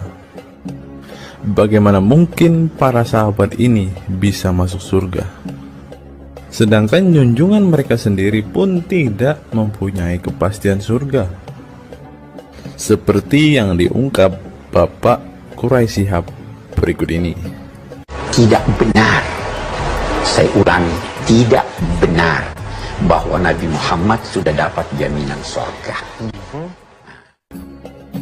Mendengar apa yang dikatakan Bapak Quraisyab tadi, jelaslah bahwa Rasulullah pun tidak pasti masuk surga. Bagaimana mungkin para sahabat masuk surga jika sang junjungan sendiri tidak punya kepastian surga? Memang sedikit aneh sih teman-teman. Nabi tidak pasti masuk surga, tapi para sahabat masuk surga. Mungkinkah para sahabat lebih baik dari sang Nabi? Untuk itu, mari kita simak kisah para sahabat Nabi berikut ini dan temukan alasan mengapa mereka bisa masuk surga. Kisah sahabat Nabi Muhammad SAW yang dijamin masuk surga oleh Allah SWT. Semua manusia pasti menginginkan masuk surga Allah SWT, namun tidak semua jiwa bisa masuk surga. Ada banyak tantangan dan perjalanan yang sangat panjang yang harus dihadapi umat Islam hingga mendapat kesempatan ala SWT untuk masuk surga. Itu juga belum tentu langsung masuk surga. Mungkin harus ke neraka untuk menghapus dosa-dosa terlebih dahulu. Meski demikian, kita bisa belajar dari kisah sahabat Nabi Muhammad SAW yang dijamin masuk surga Allah. Mereka tidak begitu saja mendapat tempat yang keindahannya kekal abadi. Berbagai ujian keimanan dan fisik dalam mengarungi kehidupan mereka di jalan Allah SWT. Siapa sajakah sahabat Nabi SAW yang dijamin masuk surga? Simak selengkapnya dalam ulasan berikut ini. Kisah sahabat Nabi Muhammad SAW yang dijamin masuk surga. Dalam sebuah hadis terdapat 10 sahabat Nabi SAW yang masuk surga. Hadis tersebut berasal dari Abdurrahman bin Auf radhiyallahu anhu. Ia berkata, Rasulullah SAW bersabda. Adapun kisah 10 sahabat Nabi yang dijamin masuk surga yang dikutip dari buku biografi 10 sahabat Nabi yang dijamin masuk surga karya Sujai Fadil 2020. Yang pertama, Abu Bakar As-Siddiq. Abu Bakar As-Siddiq dikenal sebagai manusia terbaik setelah Nabi Muhammad SAW. Beliaulah orang pertama yang beriman kepada Nabi SAW, menemaninya dan membenarkan perkataannya. Ketika Nabi Muhammad SAW meninggal dunia, beliaulah yang dipilih menjadi imam dan melanjutkan kepemimpinan sebagai khalifah. Yang kedua, Umar bin Khattab. Sahabat Nabi Muhammad SAW selanjutnya yang dijamin masuk surga adalah Umar bin Khattab. Dedikasi beliau kepada agama Islam sangatlah besar. Walaupun sebelum ia memutuskan untuk beriman kepada Nabi Muhammad SAW, ia ingin membunuhnya. Setelah masuk agama Islam, Umar bin Khattab menjadi orang yang paling berani dan mendapat gelar Al-Furuq yang memiliki arti pembeda antara yang benar dan yang salah. Yang ketiga, Utsman bin Affan. Utsman bin Affan merupakan saudagar kaya raya, namun kekayaan tersebut tidak membuatnya sombong, namun kebalikannya. Utsman menggunakan hartanya untuk zakat, sedekah, dan infak. Setelah meninggalnya Umar bin Khattab, beliau melanjutkan kepemimpinannya dan juga melanjutkan tugas untuk menyusun mushaf Al-Quran. Yang keempat, Ali bin Abi Thalib. Ali bin Abi Thalib merupakan sepupu dari Nabi Muhammad SAW, sehingga beliau banyak belajar Islam dari usianya sejak kecil.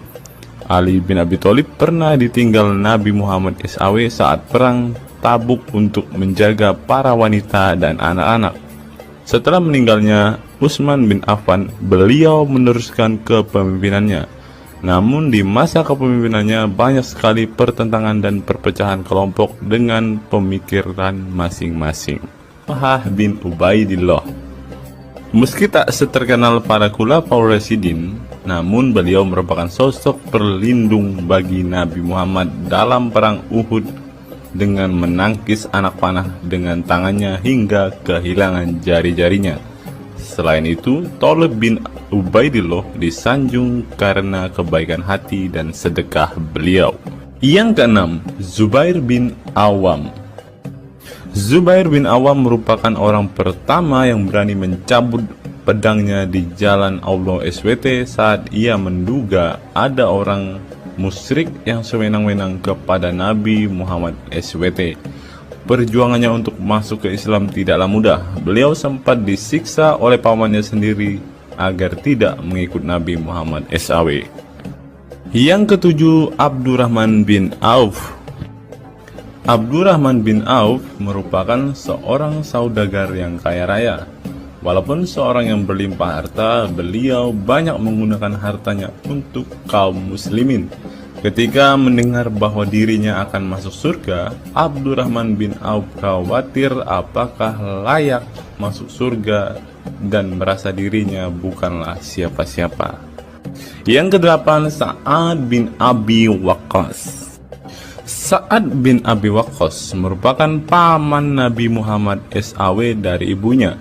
Ketika mendengar Islam di Mekah, Sa'ad langsung menghampiri Nabi Muhammad SAW untuk beriman kepada Allah SWT dan Rasulnya. Sa'ad bin Abi Waqqas merupakan orang pertama yang meletakkan anak panah di jalan Allah SWT. Beliau juga dipilih menjadi komandan perang Qadisiyah dan diangkat menjadi gubernur Kufah di masa kepemimpinan Utsman bin Affan. Yang kesembilan, Sa'id bin Zaid. Apabila seseorang yang mampu membuat Umar bin Khattab yang keras bisa masuk ke dalam Islam, beliau adalah Sa'id bin Zaid dan istrinya Fatimah bin Khattab. Beliau mengadakan pertemuan di Darul Arqam dan sebelumnya menyampaikan dakwah di dalamnya. Sa'id bin Zaid tidak pernah absen dari peristiwa penting dan peperangan bersama Nabi Muhammad SAW kecuali di perang Badar. Yang ke-10, Abu Ubaidah bin Jarrah. Abu Ubaidah bin Jarrah merupakan seorang sahabat Nabi Muhammad yang lemah lembut namun cekatan. Beliau termasuk salah satu generasi pertama yang masuk Islam. Ketika perang Uhud, dua gigi depannya copot, malah tampilan dirinya makin bagus.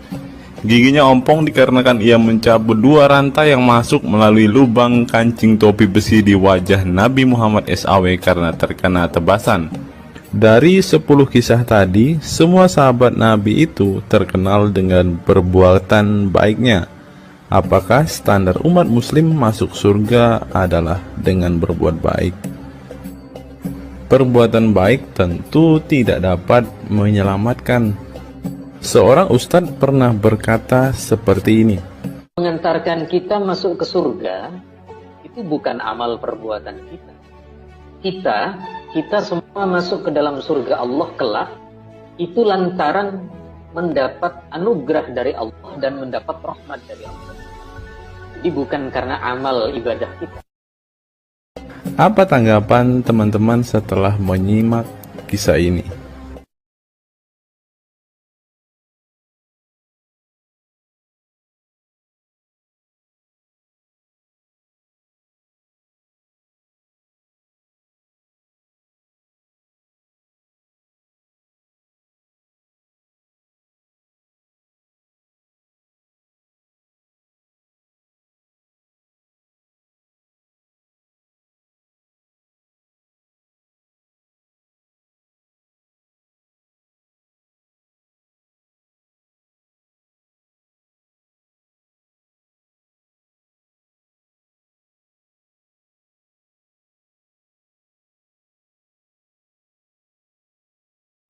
Saya teringat dengan satu perkataan seorang ustadz, teman-teman. Ustadz ini mengatakan bahwa memang benar saudara-saudara muslim kita itu hanya suka membaca Al-Quran, suka berbahasa Arab, tetapi pada kenyataannya mereka ini, teman-teman, ternyata adalah orang-orang yang tidak paham sama sekali dengan apa yang mereka baca, teman-teman.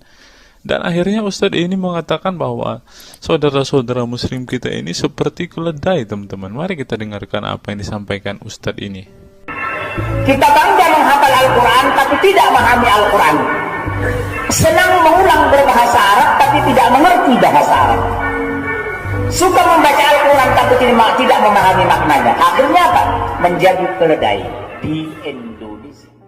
Tidak sampai di situ saja teman-teman. Menurut NU Online, seperti yang disampaikan oleh Gus Baha, ingin umat Islam banyak baca Al-Quran meski tak paham maknanya. Teman-teman bisa baca sendiri ya judul artikel ini. Artikel ini mengatakan seorang Gus ingin umatnya itu semua umatnya dia ingin bahwa mereka harus mau dan rajin membaca Al-Quran, teman-teman. Walaupun ya pada kenyataannya apa yang mereka baca mereka tidak ketahui. Apa yang mereka baca mereka tidak tahu maknanya, teman-teman. Mari kita dengarkan dan lihat apa isi dari artikel yang diransir oleh NU Online ini, teman-teman. Jakarta, NU Online. Rais Syuriah Pengurus Besar Nahdlatul Ulama PBNU Kiai Haji Ahmad Bahaudin Nur Salim yang biasa dikenal dengan Gus Baha mengingatkan umat muslim atau umat Islam untuk memperbanyak membaca Al-Quran meski tidak memahami maknanya. Waduh, gak bahaya kah ini? Ustadznya mengatakan harus baca saja Al-Quran walaupun tidak paham. Wah, bisa-bisa umat Islam jadi keledai se-Indonesia nih, seperti yang dikatakan Ustadz yang barusan tadi. Karena semuanya disuruh baca, disuruh hafal, tidak peduli tahu atau tidak arti dan maknanya. Aduh, gimana ini teman-teman? Sebagai kitab suci, Al-Quran harus lebih dekat dengan umat Islam. Cara mendekatinya bisa dengan mempelajari dan memahami kandungan Al-Quran atau membacanya. Membaca Al-Quran lebih bernilai ibadah, terutama di bulan suci Ramadan.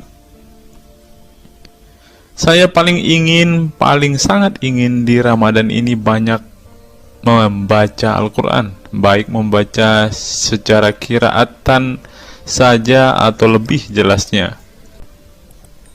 Sebagaimana dikutip NU Online dari akun YouTube Santri Gayeng. Menurut Gus Baha, membaca Al-Quran tidak harus menunggu paham arti dan tafsirnya. Sebab membaca Al-Quran dari huruf ke huruf sudah bernilai ibadah.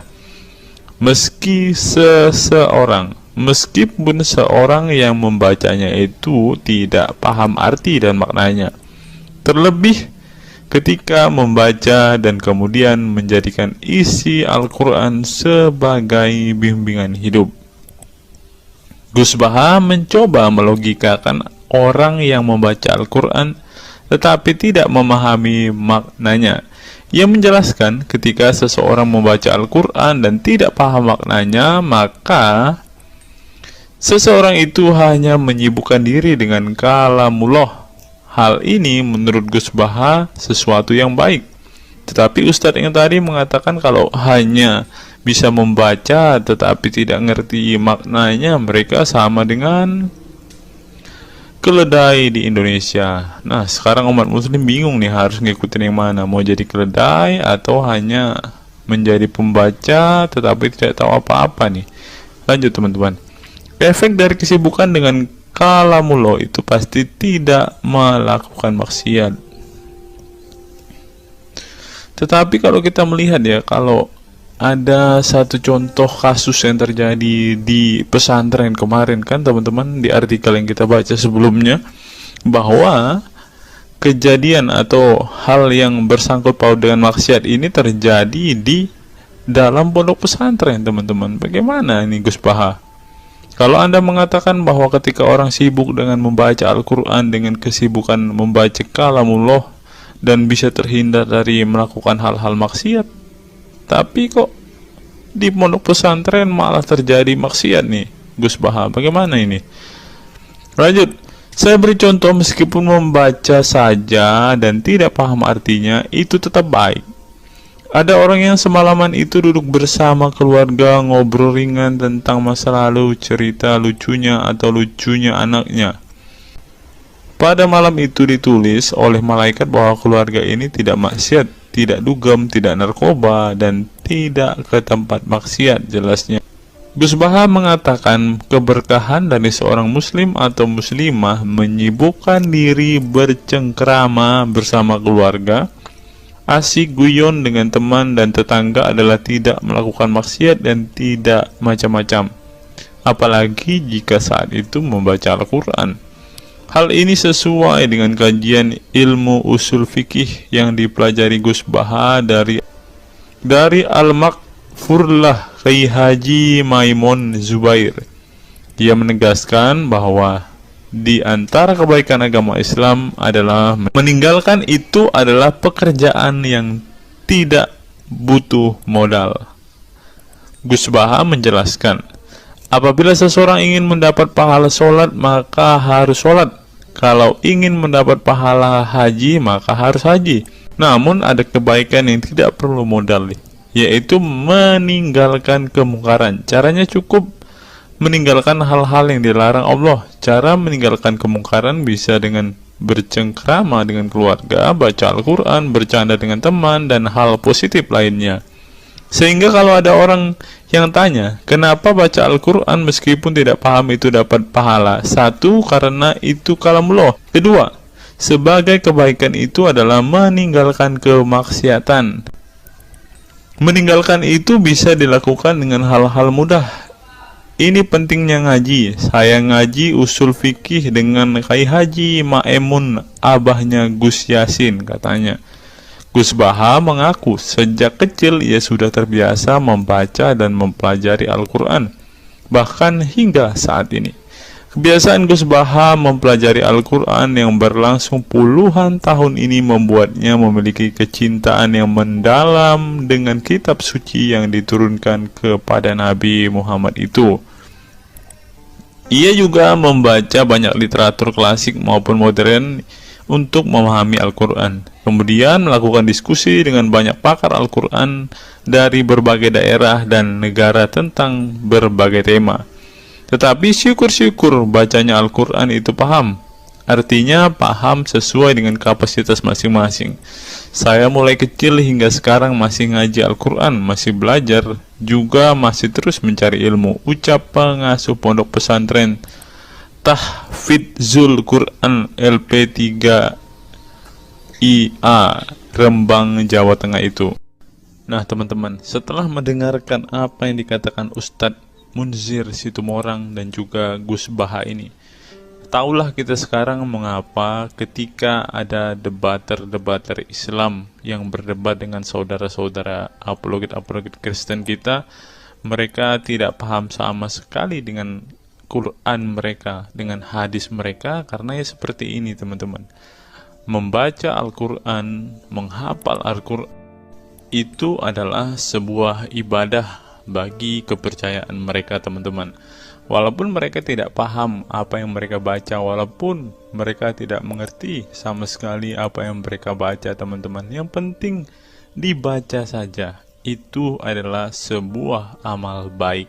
Nah teman-teman, kita belajar bahwa ketika apologet Kristen berdebat dengan para apologet Islam atau dengan para polemikus Muslim, inilah yang terjadi teman-teman. Mereka tidak paham sama sekali ketika mereka ditanya isi hadis dan Qur'annya.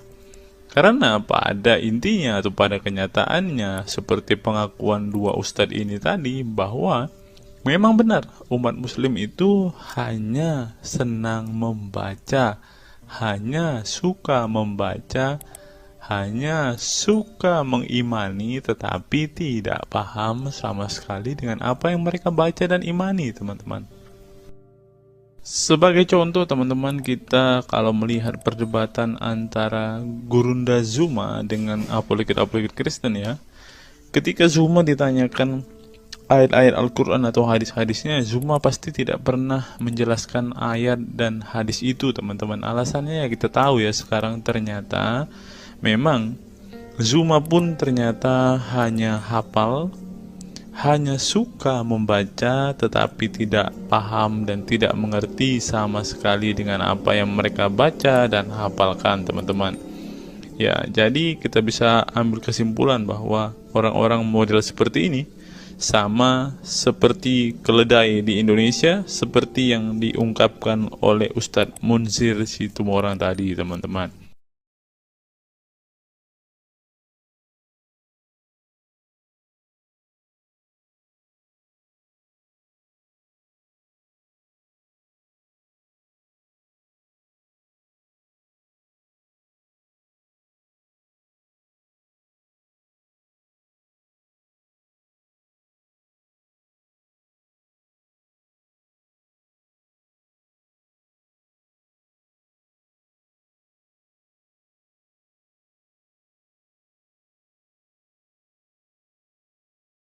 Fenomena pemurtadan dan kelompok Islam radikal.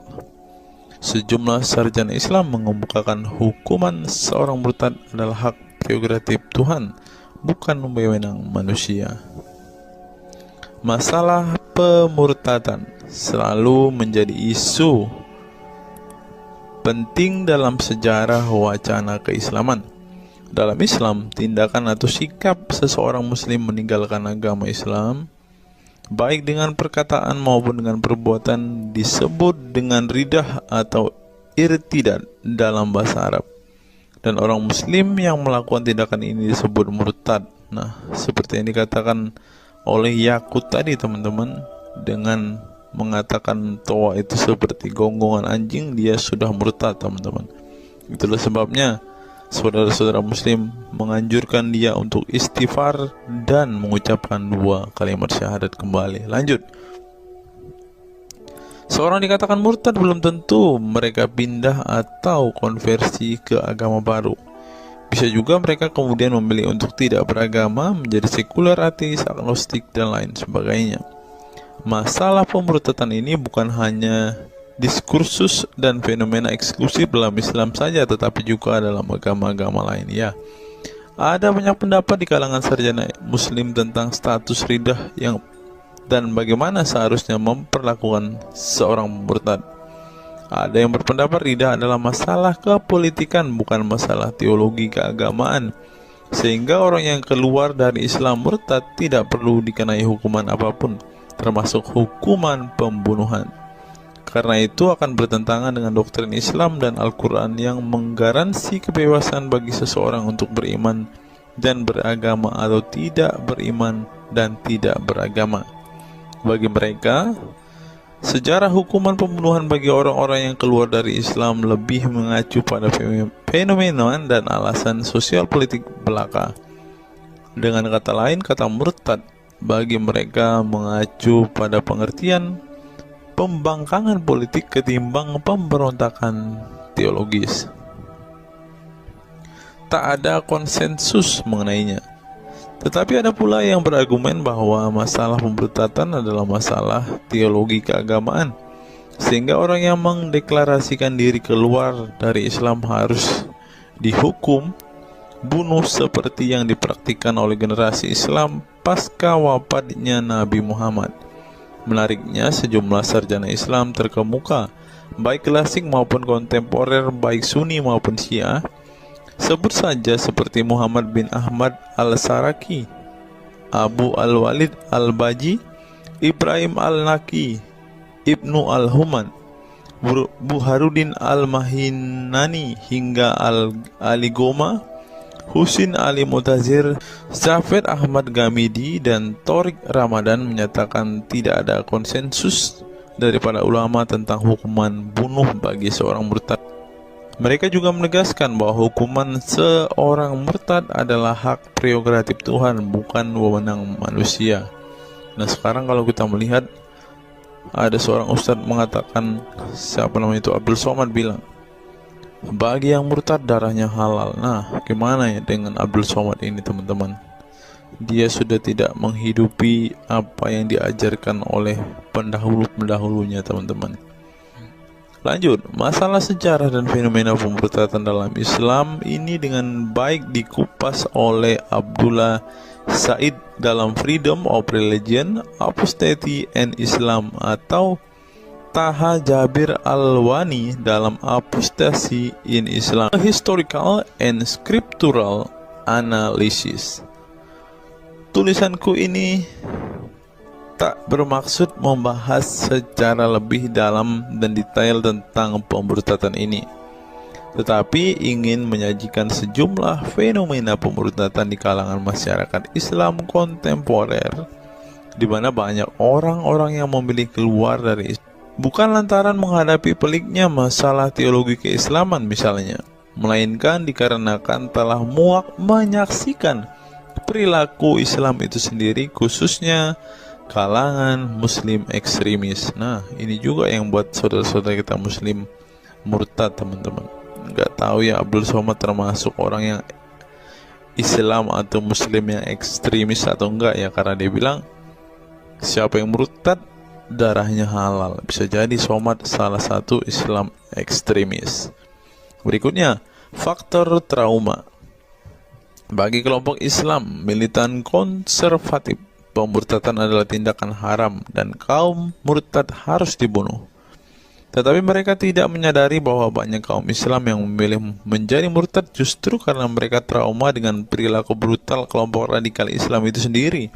Lihat misalnya penuturan sejumlah mantan muslim dalam buku Living Islam, Apostate Speak Out, yang diedit oleh Ibnu Warak, nama samaran, seorang pensiunan Islam kelahiran Rajkot, India.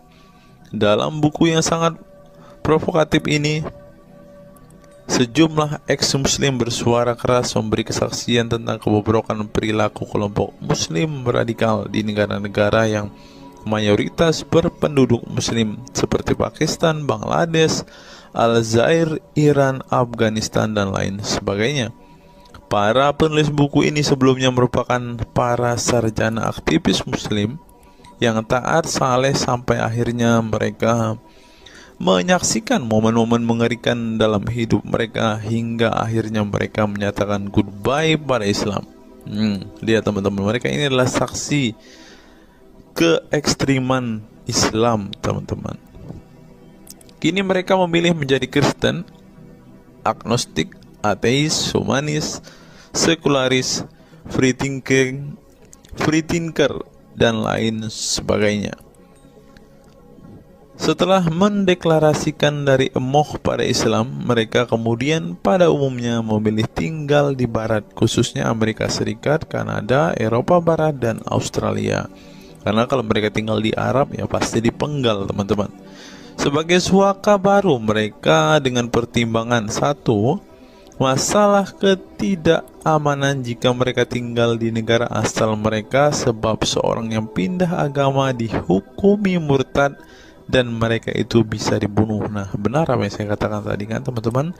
Yang kedua, lantaran di Barat ada jaminan soal kebebasan beragama. Nah, kalau di negara asal mereka hanya satu agama, teman-teman. Kalau mau meluk agama lainnya, siap-siap dipenggal karena darahnya halal. Inilah ajaran Islam yang asli.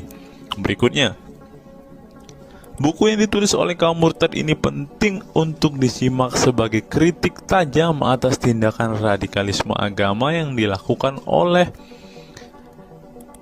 meminjam istilah Muhammad Said Asmani, kelompok ekstrim yang sering menebarkan kekerasan dan kebencian dalam menyampaikan pesan-pesan keagamaan, tanpa disadari bahwa perilaku sadis dan barbar mereka telah menyebabkan sebagian umat Islam frustasi dan kehilangan kepercayaan terhadap agama mereka, kemudian memilih hengkang dari Islam. Ini menunjukkan bahwa masalah pemurtadan atau proses konversi tidak semata-mata masalah teologi keagamaan, tetapi juga sosial, politik, dan ekonomi. Itulah yang dialami Ibnu Warok, Ali Sina, Anwar Saik, Faisal Muhammad, Syarek Malik, Samia Libini, Abul Qasem, dan masih banyak lagi. Semula mereka adalah para pemeluk Islam saleh yang kemudian memilih keluar dari agama ini setelah mereka mengalami dan menyaksikan peristiwa tragis dalam sejarah hidup mereka. Simak misalnya penuturan Ali Sina dalam Why I Live Islam. My passage from faith to enlightenment. Ali Sina yang masih keturunan Ayatollah Iran ini menuturkan pengalaman getir hidupnya menyaksikan serangkaian horor di negaranya Iran.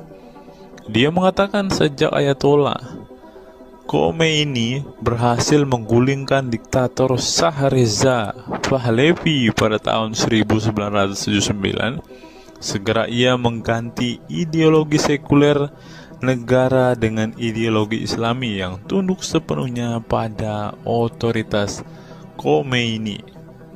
Masih menurut Ali Sina, alih-alih ingin menegakkan kedaulat Tuhan, dalam praktiknya yang terjadi justru penegak kedaulatan Khomeini, di mana melalui agen rahasianya yang bernama Saza Mene Ate Laat Fa Amniate Keskharar yang disingkat Shefak, dia dan para pendukungnya menghancurkan siapapun yang tidak mau tunduk pada otoritas politik keagamaannya, termasuk bekas sekutunya.